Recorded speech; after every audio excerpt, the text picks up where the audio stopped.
Саламатсыздарбы, достор, катталуучулар. Биздин подкастыбызда колуңузда болуп аткан ар кандай көйгөйлүү, орчундуу же болбосо көп адамдардын көз чордонунда болгон окуяларды талдап, ага ой пикиримди айтып келем. Мен өзүм социалдык тармактарда активдүү болгондуктан мага дагы абдан көп кишилер кайрылышат.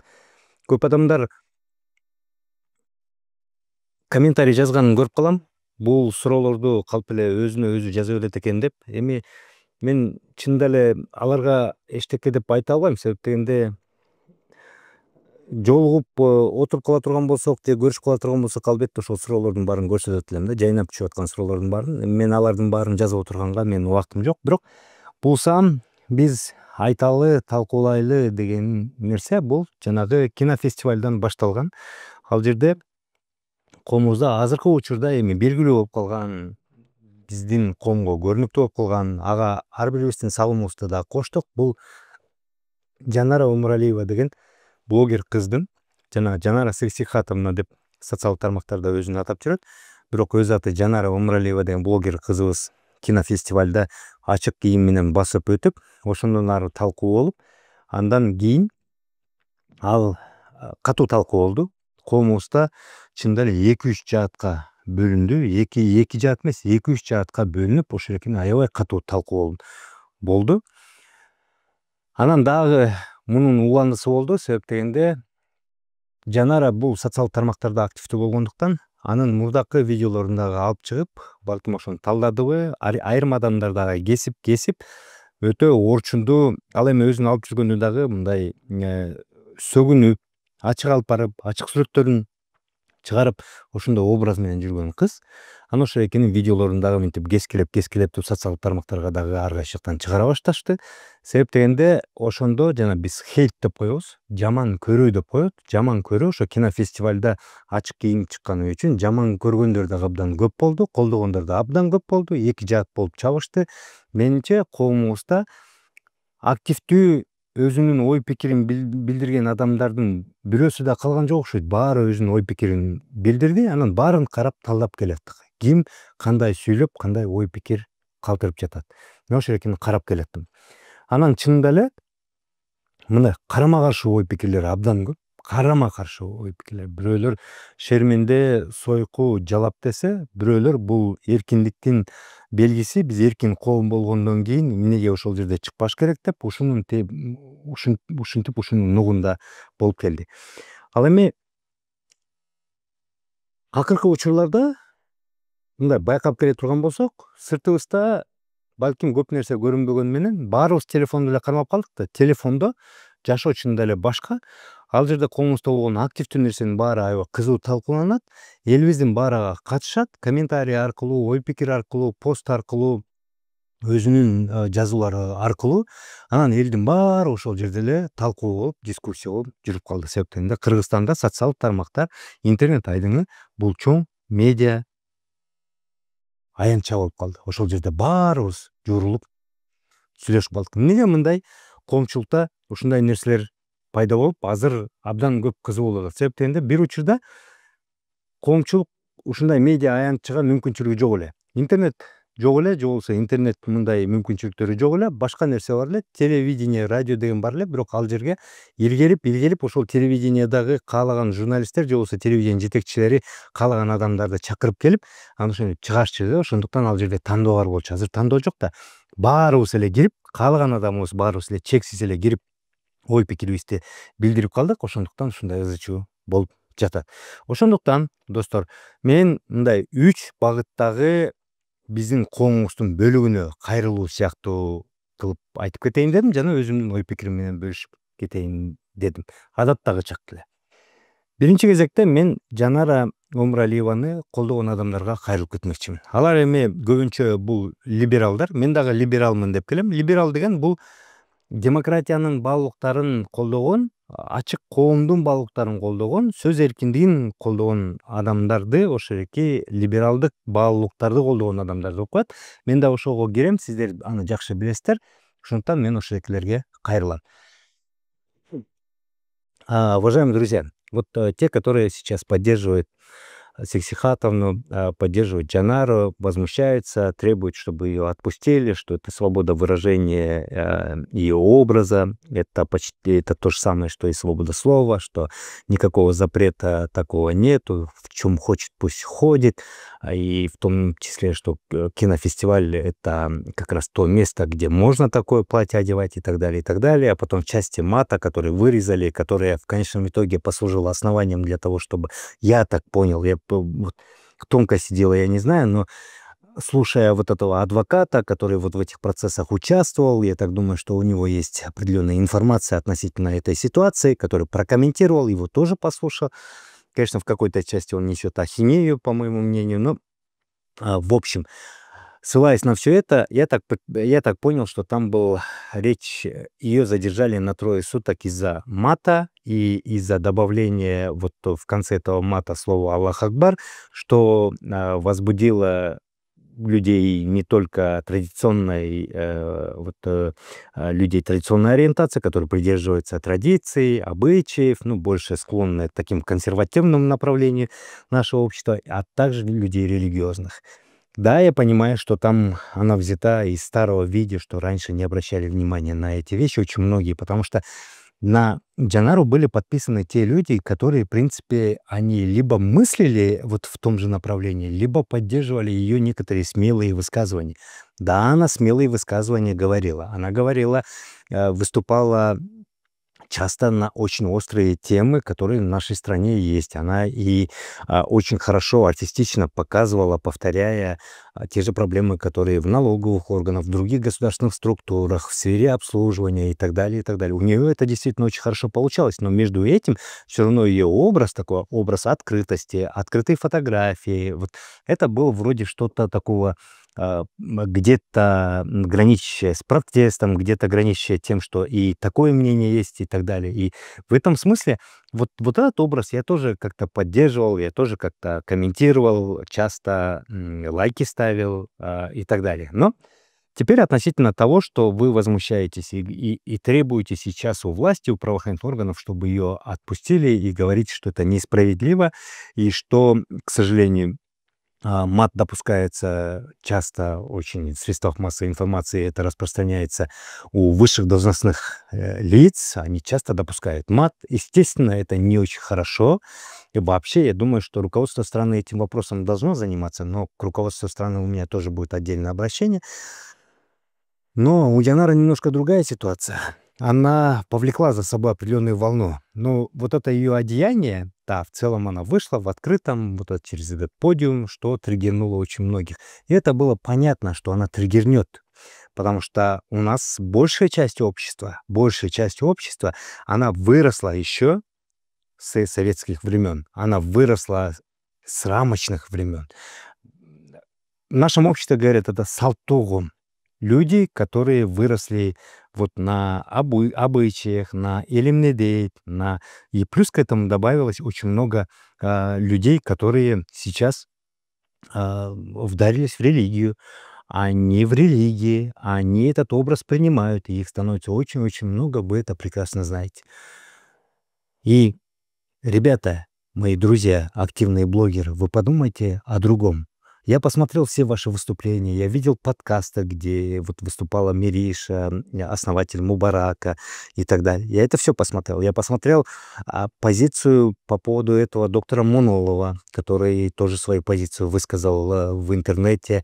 Это известный сексолог, который часто говорит на вопросы секса обсуждает, вопросы секса публикует и так далее. Это то, что он публикует, тоже вызывает очень много резонанса в этом обществе, потому что это традиционное общество, более консервативное общество. И вот в этой части она возникает подобные, ну, такие триггерные моменты, которые затрагивают общество и начинают волновать это общество. Даже бывали случаи, что и доктору Муову случалось удалять какие-то посты свои, которые триггерило общество. А в данном случае, конечно, поведение Джанара триггернула. И вы сейчас говорите, ссылайтесь на закон, ссылайтесь на то, что у нас демократия, ссылайтесь на то, что определенные правила и что в отношении нее было несправедливо. Я хочу вам напомнить другое. Недавно, когда убили женщину, которая пошла на 20-летие, муж застрелил женщину, у которой было 5 детей, и когда все женщины, большая часть женщин, она выступила за то, чтобы более жестко наказали вот этих людей. Я тоже это поддержал, помните, я выступал тогда за то, что насилие есть в нашем обществе очень сильное в отношении женщин, в отношении женского пола. И часто я в своих социальных сетях сторизы публикую и показываю, сколько насилия в нашем обществе в отношении женщин, девушек несовершеннолетних и так далее. Помните, тогда задержали парня-блогера, вот этого Улана. По-моему, он до сих пор сидит в СИЗО, если я не ошибаюсь. Его задержали за небольшой пост, который просуществовал там несколько минут, сколько-то минут. Потом он, когда поняв, что он ляпнул неправильные вещи, он удалил. Но все равно его задержали, когда он на следующий день на коне там где-то там скакал, катался на коне. Помните, его задержали? Ведь его же задержали после общественного резонанса, который вы подняли. Вы же требовали, чтобы его посадили. Знаете, на самом деле я тогда этого парня тоже осудил, но большой вопрос части правового характера, большой вопрос, насколько вот это его высказывание, кроме морально-этических, конечно, части морально-этического направления, я тоже его не поддерживаю вообще. Это было неправильно абсолютно, он оправдывал это насилие и так далее, и так далее. То есть там очень много моментов было. Но в части привлечения его к закону там большие вопросы были. Насколько было законно его привлекать и сажать в СИЗО. Но вам может быть неприятно слышать, но правоохранительные органы его задержали в силу социальных сетей, что вы все объединились, в том числе и мой вклад там был, мы начали требовать, чтобы власти правоохранительного органа его задержали, посадили и наказали. Они же послушали же. Они послушали, правоохранительные органы послушали вас и пошли задержали этого парня. Потом вытащили Бауржана. Вы же, вот эта часть, либеральная часть общества, вы же сделали выражение «cancelить». Вы же сделали выражение такое «отменить кого-то», что вот давайте его отменим. И такой всеобщий хейт устраиваете.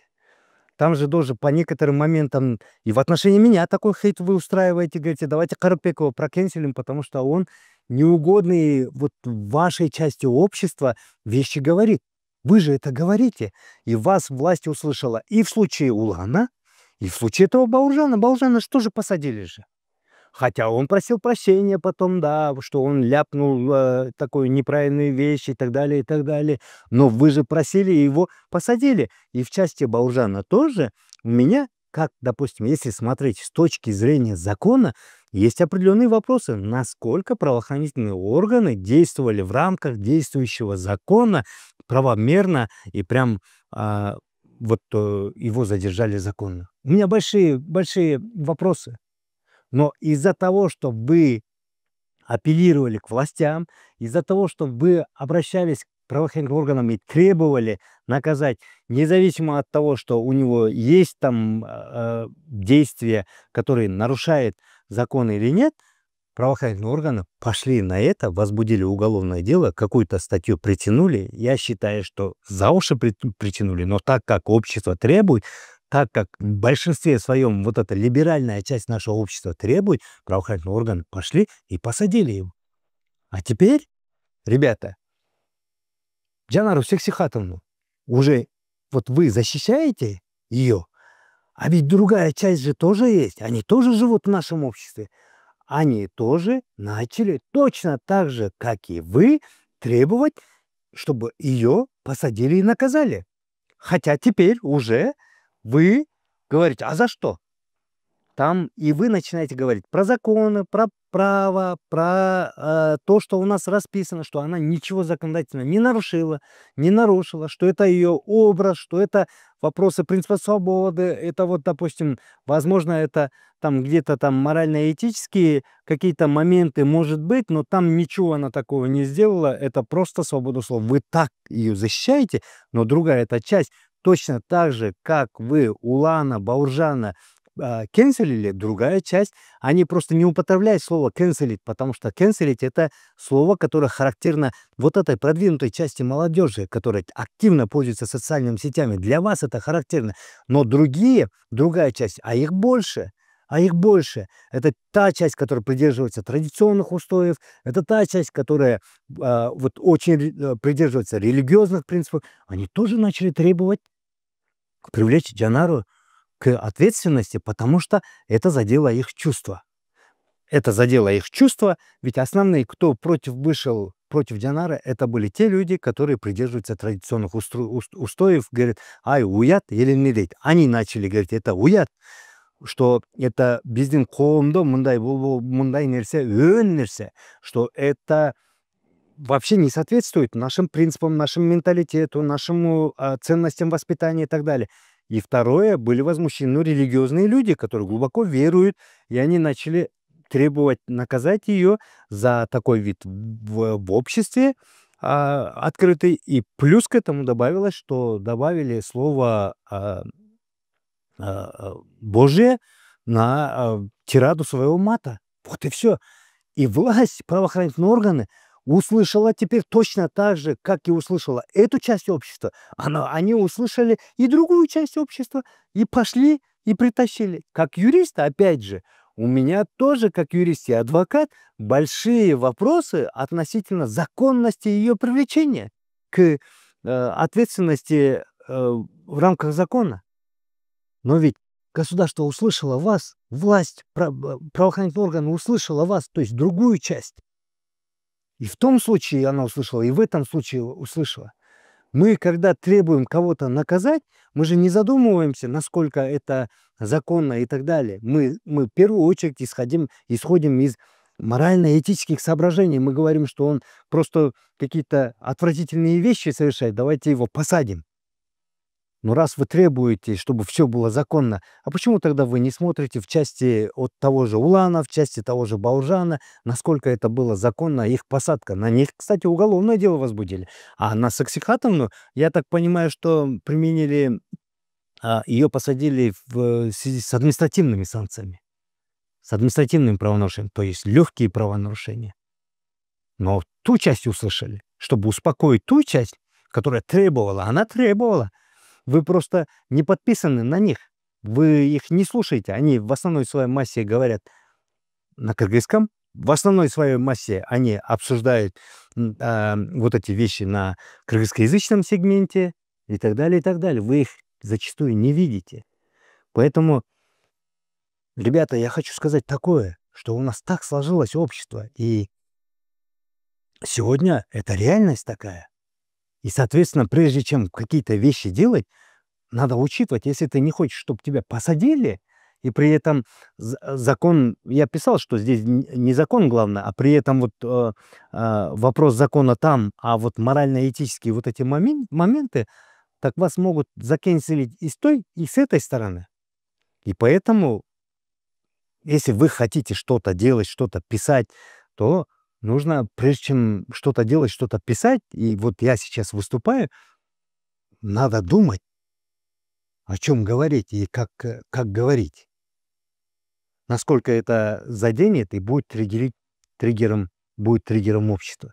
Если ты хочешь хайпить и на этом хайпе вот что-то поднимать, тогда нужно быть аккуратным. И вот я обращаюсь к либеральной части общества. Вы говорите, что за вот такое общество ненормальное, которое не понимает вот эти ценности свободы, которое не понимает какие-то вот эти современные вот вещи. Это же вопрос свободы выражения, это же свобода слова, это цивилизованное общество и так далее. Ребята, о чем говорить?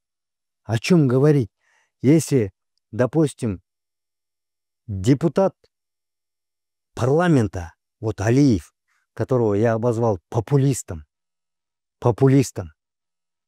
которого я сказал, что он популист на основании того, что он говорит ушакские вещи.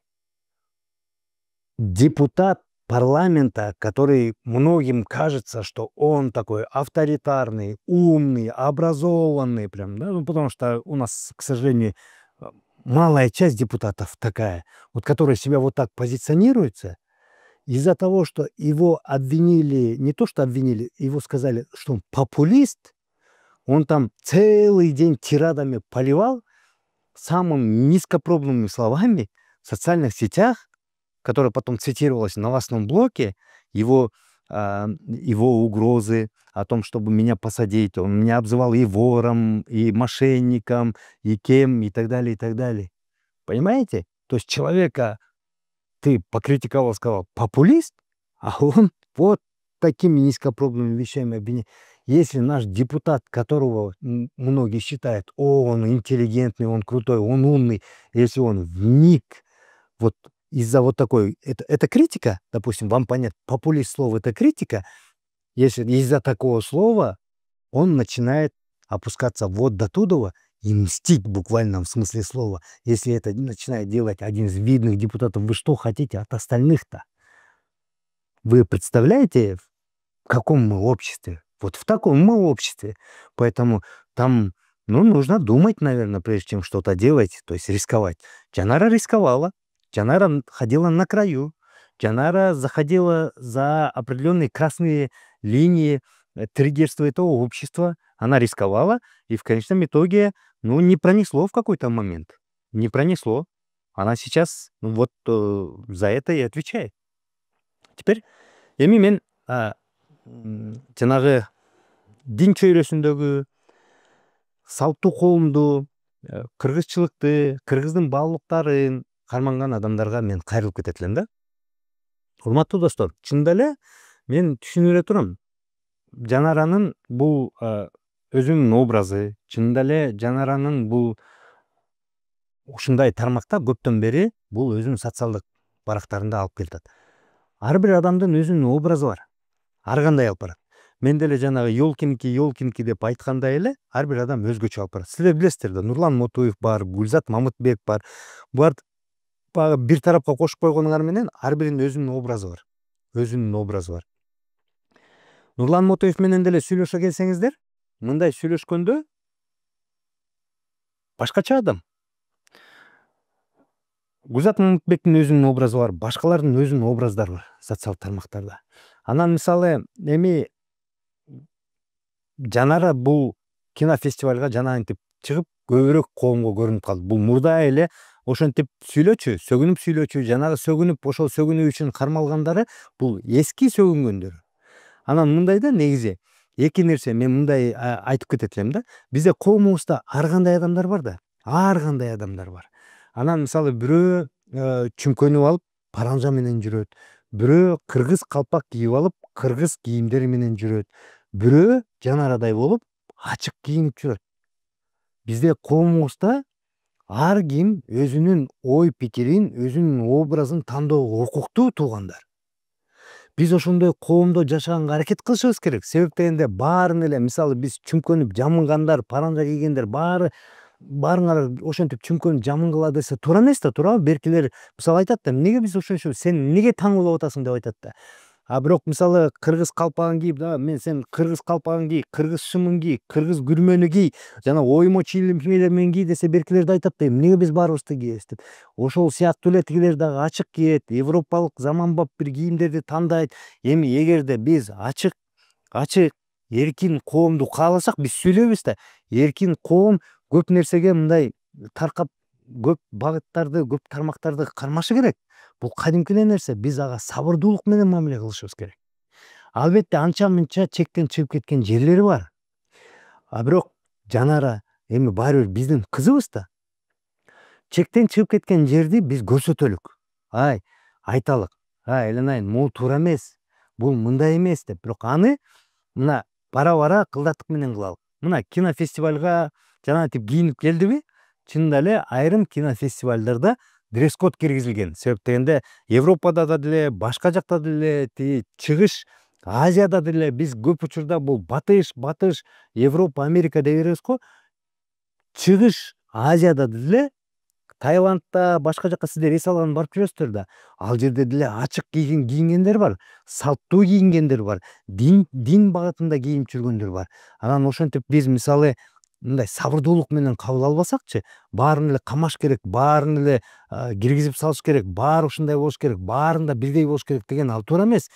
Тең баары бирдей окшош, баары бир кийим кийиш керек, баары бир ойлонуш керек деген бул тоталитардык, эркиндиги жок. Бул авторитардык, аябай терең авторитардык, эркиндиги жок. бул толук кандуу жанагы шариаттын багытында жашаган өлкөлөрдө баары бир кийилип, же болбосо социалдык тоталитардык өлкөлөрдө баары бирдей кийим кийилип ошентип жашаш керек деп атат. Биз союз учурунда жашап келгенбиз. Баары бир мода кийинчи, баары бир багытта ойлонгонго аракет кылчу, анча мынча башкача ойлонсо эле анын баарын камап, самап, кыйнап итин чыгарчу. Ошондуктан биз баардык силер дагы мындай ойлонуш керек деп жатканда, аны биз мындай кичине ойлонуп иш кылышыбыз керек да. Мына Жанар барып келди. Андан кийин эмне кылды бийлик? Ошол экини оңдош үчүн эмки кинофестивалга дырдыйып, же болбосо ачык келип, же болбосо чечим келбеш үчүн алар биринчи кезекте биринчи кадам жасап койду. Алар сөгүш жарыяламыш болду. Жана ошонун уюштуруучуларынын башчыларына жана ошо кино багытындагы бир департаменттин жетекчилигине сөгүш жарыялады. Бул биринчи кадам. Экинчи кадам, мен ойлойм, мындан кийин кинофестивалдарга булар дресс-код деп айтат. Себептен башка өлкөлөрдө дагы дресс-код деп бул жана кийимдерге талап көрсөтөт. Бул дагы болот. Коом ушинтип өзүнүн эволюция жолу менен өзгөрүш керек. Ал эми биз мындай радикалдуу нерселерди талап кыла берсекчи, камалсын, бул шүмшүктү өлтүрүш керек, тигинтиш керек деп аткан радикалдык нерсе ал жакшылыкка алып келбейт. Мынакей азыр Жанара, ошол Жанара деген кызыбызды түрмөдөн, түрмө эмес эми 3 күн отуруп чыгып келет да, ал киши кандай болот, кандай болуп чыгат, андан кандай натыйжа алат биз билбейбиз. Бирок мен ойлойм, бул дагы бир кайсы бир деңгээлде ошол кызыбызга травма кылдык да. Бул киши ошол жерден эле бир жалаңач эле чыгып койбостон, башка дагы пайдалуу иштери көп болчу. Силер ошол эки сөгүнгөн жерин эле чыгарып алып көрүп атпайсыздарбы? Башка жерлерин көрсөңүздөр, жанагы ошол эки салык боюнча бир орчундуу маселелерди мындай артисттик багытта элге угумдуу кылып чыгарат. Могу коомчулукта кызмат багытында көп нерсени мындай чынында эле керектүү нерсени, пайдалуу нерсени чыгарып, аны бийликке жеткирет. Алар деле реакция кылган да. Жакында эле ошол эки салык инспекция боюнча бир аябай орчундуу нерселерди айтып, ага грамота беришкен. Салык инспекциянын жетекчиси Шыкмаматов барып, рахмат сага Жанара, ушу сен коомго дагы пайда келтирип атасың, биздин салык системасынын өнүгүшүнө да пайда келтирип атасың деп, ага кадимкидей эле ошол жерде мен билгенимче ошо грамота беришкен, сыйлык беришкен. Эми баарын эле, мисалы кыздар, кыз болобу, уул болобу, жаш адамдар таят, тайбай койбойт, мүдүрүлбөй койбойт. Баарыбыз адам болгондон кийин каталарды кетиребиз. Ал тиги динде деле бар, ал биздин ата бабаларыбыздан калган салтта деле бар. Ката кетирет, эчтеке болбойт, сабырдуу болуп кайра үйрөткөнгө, кайра оңдогонго аракет кылбайлыкпы, туугандар? Эми шалбырата сөгүп атабыз, айланайын, эмнени гана жазган жокпуз. Итин чыгарып атабыз, шатырата сөгүп атабыз, жазып атабыз, отурганда дагы, мисалы кечээ да отурдук, андан кийин да, андан мурун да отурдук. Бүт эле ушуну талкуулаган, анан ошол эки салттуулар, дин багыттагы адамдар шатырата сөгүп атат да. Тим эле оозго алгыс сөздөр менен ошол кызды сөгүп атат. Анда эгерде биз оозго алгыс сөздөр менен ал кызыбызды сөксөк, биздин анда эмне айырмабыз бар ал кыздан? Биз деле анда ошондой эле шатырата сөгүп атпайбызбы? Ошондуктан мен баарыңарга кайрылып айтып кетет элем. Кичине сабырдуу бололук. Эгерде ошондой кылып атса, ошону оңдогонго, сындаганда дагы чеги менен кызыл сызыктан чыгып кетпей сындаганга үйрөнөлүк, ошону көрөлүк. Ошону акырын биз дагы башкаларга өрнөк берелик. Мына монтип сындаса болот, монтип оңдосо болот, монтип айтса. Биз түз эле барып туруп камалсын, өлтүрүш керек, көчүгүн айырыш керек деп эле өкүрүп атпайбызбы, туугандар? Эми ошол жакшыбы? Мен ойлойм, жакшы деле эмес деп. Ошон үчүн мисалы керек болсо биз баягы эки жат болуп чабышып атпайбызбы? Жанараны колдогондорду болсо, колдобогондор шатырата сөгүп атат, а беркилерди болсо ошол Жанараны колдобогондорду силер дөдөйсүңөр, силер акмаксыңар, силер жапайы коомсуңар деп алар ушинтип шалбыратып атышат да. Ошондуктан мен айтып кетет элем. Бардыгын биз ар бирибиз өзүбүздөн да өзүбүз чеги менен аша чаап кетпей, ошол кызыл сызык баары ар бирибиздин могу жерде түшүнүк кызыл сызыгыбыз бар. Ар бирибиздин. каалайбызбы каалабайбызбы, ал сызык же коомдук моралдык принциптер менен чийилет же мыйзам менен чийилет да. Ошону сезе жүргөнгө, ошону биле жүргөнгө аракет кылсак, коомубуз бара бара оңоюп кетет. А бирок монтип чабышып эки жаат болуп отурсак, бул жакшылыкка алып келбейт. Үчүнчүсү, кайрылайын дегем, урматтуу бийлик органдарына, бийлик өкүлдөрүнө, укук коргоо органдарына кайрылат элем да. Бул мисалы мен бийлик аппаратында да иштеп калган, бийлик структураларында иштеп калган адам катары мен собственно эле түшүнүп атам. Мисалы укук коргоо органдары көп учурда жанагындай кылып, мен айтып кеткендей, коомдо резонанс жаралганда, кайсы бир коомдун бөлүгү, көпчүлүк ошол экини тартыш керек, жоопко тартыш керек деп силерден талап кылып атканда, айрым учурда ошол мыйзамдык процедураларды же болбосо мыйзамда көрсөтүлгөн нерселерди бузуп, кайсы бир деңгээлде ошондон четке чыгып туруп эле сүйрөп келип туруп отургузуп баягы кечирим суратып жатпайсыздарбы? Ошол учурда кичине этият болсоңуздар. Көрдүңүздөрбү? Азыр коомубуз ар тараптуу болуп калды. Коомубуз санариптик коом. Коомубуз баардыгы интернетте, ар биринин өзүнүн ой пикири бар. Анан биздеки болгондо эле, маселе болгондо көрдүңүздөрбү? Жаат болуп бөлүнүп кетип атат.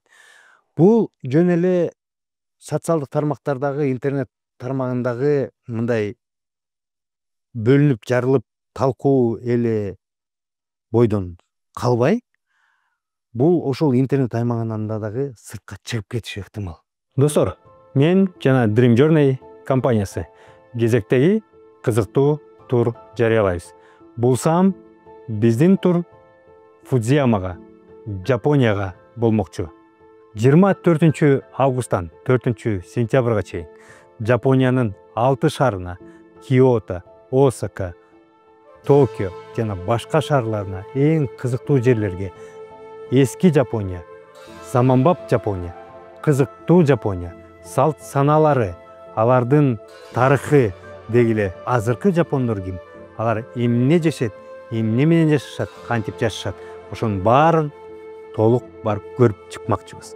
Андан тышкары, эң негизгиси, достор, биз Фудзиямага трекинг кылып, Жапониянын эң бийик чокусуна чыгып келмекчибиз. Сөзсүз түрдө абдан кызыктуу, абдан саз, жыш жана бай саякат болмокчу. Бул саякат менин жакындарым үчүн, менин санаалаштарым үчүн атайын даярдалып жатат. Өзгөчө даярдалып жатат. Келиңиздер, толук маалымат шилтемеде катталып, жазылып, аракет кылып, дүйнөнүн төрт буручун көргөнгө умтулалык. Бул жашоону жаркырата жашаганга аракет кылалы. Биз менен чогуу бул жашоо сөзсүз түрдө жаркырайт. Кеттик Жапонияга.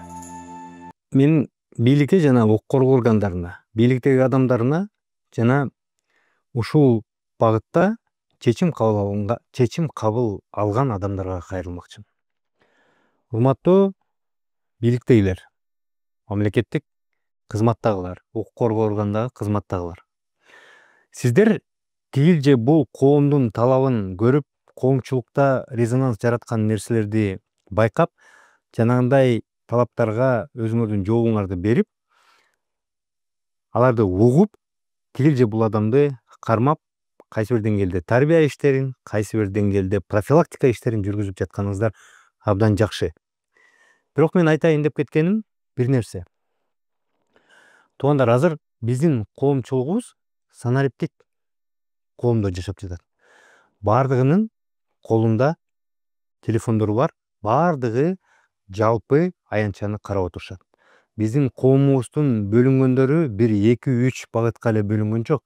Биздин коомубузда бөлүнүүлөр жана страталар деп коет, бөлүктөрү ар кандай ички кичине коомчулуктар абдан көп. Ар киминин ойлору ар башка. Бизде жаңы өсүп келаткан муун бар, орто муун бар, мага окшогон менин тегерегимдеги муун бар, менден улуу муун бар. Ар бири бизде баягы өнүгүү болгондо улуу муун союз учурунда жашап калган, андан кийин 90-2000 жылдары жана өзүн өзү депрессияга өзүн депрессиядан чыгара албай учурганда, мамлекетибиз башаламандыкты таппай калган учурда, ориентирлер жоголуп, каралбай, мигрант болуп, акча таба албай, окубай калган учурларда жашаган бир өзгөчө коомубуз бар. Жаңы өсүп келаткан муун бар. Ар биринин баалыктары ар кандай. Ар биринин тигил же бул маалыматты кабыл алуусу ар кандай. Ошондуктан тигил же бул кадамдарга барарда, ошого окшогон кадамдарга барарда ушу тең салмактап, жакшылап ойлонуп кабыл алууңуздарды дагы бир жолу эскертип суранып кетем. Себеп дегенде, тигил бөлүктүн талабын көздөп камадап атышат деп муну кармасаңыздар, бул бөлүктүн либералдык көз карашта, эркин көз карашта чыгып аткан адамдардын талабын карап, бул адамды кармасаңыздар, бул бардык эле учурда коомчулукка тынччылык, жакшылык алып келе бербейт. Бир тарап кол чабат, бир тарап жаман да көрүп калат, аброюңа да түшөт, кайсы бир туура эмес кадамдарга дагы барышы ыктымал. Кайсы бир тарап анан кийин нааразы болуп, кандайдыр башка да кадамдарды кылышы ыктымал. Ушул интернеттеги эле талкуу сырттагы адамдардын кадамдарына таасир этиши ыктымал. Булар биригип, жалпы ошондой дискуссия, каршы же калыс болуп дискуссия кылып атып, мунун таасири дагы сырттагы коомго, сырттагы өлкөгө, башка күчтөргө дагы чоң кесепетин алып келип тийиши ыктымал. Ошондуктан ушул багыттарды кылып атканда, мен айтат элем, ошо өтө кылдааттык маселени кылдаат ойлонуп, жакшылап кылууңуздар суранат элем. Себеп дегенде, мен билем, мамлекеттик органдарда, мамлекеттик кызматтарда көп иштеп калдым, ар кайсы жакта. Чечим кандай кабыл алынат экенин дагы билем да. Ошо өйдө жакта чечим кабыл алып аткан адамдар дагы бир этетин камап салгылачы деп айтар да, же болбосо тетигиге чара көрүп салгылачы деп айтар да. Ошону дагы тең салмактап айтсаңыздар. Себеп дегенде, укук коргоо органдары алар биринчиден ошол мыйзам чегинде туруп алып кыла берет, алар чоң талдоо жүргүзбөйт. Анан телефон келгенде ошону аткарабыз деп эле кынтыксыз аткарып салат, а бирок кесепети жана чоң болот да. Азыр 3 күнгө бир кичинекей кыз камалды эле, сыртта чыкканда билинбегени менен, балким силердин кабинетиңерде анчалык билинбегени менен, коомчулукта, кафе ресторандарда, кайсы жерде отурганда, той аштардын баарында талкуу болгон эле ушул. Талкуу болгондо да жөн талкуу болгон жок. Карама каршы болуп, бири бирине акарат келтиргенге чейин, бири бири менен мындай сөгүшүп катуу айтканга чейин барып талкуулар болуп турат. Бул ошол ичиндеги коомдордун, ичиндеги бөлүктөрдүн, ичинде социалдык бөлүктөрдүн, жаш боюнча бөлүктөрдүн, коомдогу орундар боюнча бөлүктөрдүн кагылышы болуп келип атат да. Кичинекей эле нерседен кагылыш болуп келатат. Мунун кесепети баягы улам чогуп келип, ырбап келип, кийин жайылып кетиши ыктымал да. Ошондуктан ушундай коомдук кагылышка, коомду ортосунда бир араздашууга алып келе турган нерселерди ошондо бир чечим кабыл аларда өтө кылдаат маселе кылып, кылдаат карап, тең салмак менен ушуну салмактап туруп чечим кабыл алууңуздарды суранам. Себеп дегенде, азыр ушинтип тыйылып калат. Андан кийин көрдүңүздөрбү, бир жумада бир кагылышуу, ар бир жумада. Бул эмнени билдирет? Бул азыр эл өтө ыкчам болуп калганын, элдин баалуулуктары пропорционалдуу түрдө таптакыр башка болуп калган учурларын көргөзүп жатат. Ар бир жумада улам катуу кагылыш болуп атпайбы? Дин маселеси боюнча, ушу жүрүм-турум маселеси боюнча, зордуктоо маселеси боюнча, зулумдук маселеси боюнча, башка бир саясий маселе боюнча, социалдык экономика маселе боюнча, балдардын маселеси боюнча, айтор эмне маселе болбосун, тигил же бул учурда мындай дөңгүрөп эле эл олку солку болуп турган учурда, бул учурда ар бир чечимди кылдаат кабыл албаса, коомубузда кийин кесепет алып келиши ыктымал да.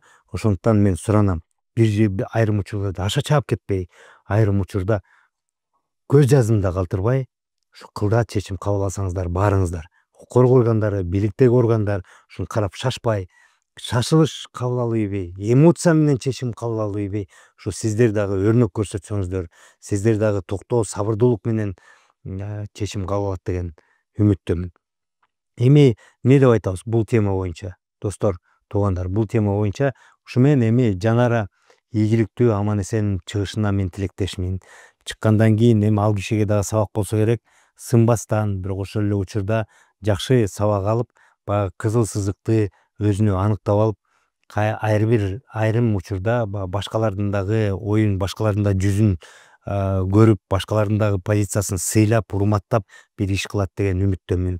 Жанагы ортодо болуп аткан жаштардын, муундардын, ар кайсы социалдык катмарлардын кагылышуусу баардыгыбыздарга мен бир нерсе каалап кетмекчимин, баарыбыз сабырдуу бололук. Сабырдуу, кылдаат чечим кабыл алганга аракет кылып үйрөнөлүк, себеп дегенде ар бирибиздин аркабызда ушеки иңилерибиз бар, туугандарыбыз бар, жакындарыбыз бар, бизди жакшы көргөн, бизди өрнөк көргөндөр бар. Биздин ар бир кадамыбыз өрнөк экенин унутпасак, өзгөчө социалдык тармактарда активдүү болгон адамдар сөзсүз түрдө эле камалгандан кийин, сөзсүз түрдө эле укук коргоо органдары ушу бир кадам чараларды көргөндөн кийин бир өзгөрбөстөн, бирок ушул мисалдарды көрүп деп ойлонуп, башкаларды дагы кичине мындай эмоция калтырып тартып баратса, кой аны деп, анан социалдык тармактарда шалбыратып сөккөнүбүздү, итин чыгарганыбызды токтотуп, кичине мындай моралдык, башка бул коомубузда ар кандай тарапта адамдар бар экенин, биз эркин коом деп талап кылып келип атпайбызбы? Демек, эркин коомдо жашагандан кийин ал коомдо ар кандай адамдар бар экенин эске алып, баарын бири бирибизди урматтап, сыйлаганды үйрөнгөндү мындай алдыга коюп аракет кылалы деп кетмекчимин. Сак саламатта болуңуздар.